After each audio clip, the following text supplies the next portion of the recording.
একজন শিক্ষার্থী, নাম ছিল রাকিব, পড়াশোনায় মাঝারি, কিন্তু সহপাঠী রিফাত সব বিষয় ভালো করায় সকল শিক্ষকরা রিফাতকে পছন্দ করত। রাকিব একদিন শিক্ষকের কাছে গোপনে গিয়ে বলল, স্যার, রিফাত নকল করে পরীক্ষায় ভালো রেজাল্ট করেছে, আমি নিজে দেখেছি।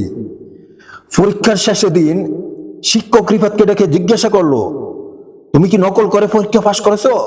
রিফাত তো অবাক হয়ে যায়। দেখে রিফাত বলল, স্যার, আমি কসম খেয়ে বলছি, আমি কখনোই নকল করি নাই।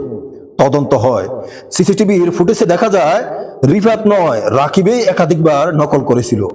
শিক্ষক তারপর সবার সামনে বলল, আজ মিথ্যা ধরা পড়েছে, কিন্তু এটাই হচ্ছে শিক্ষা, সত্য কখনো ছাপা থাকে না।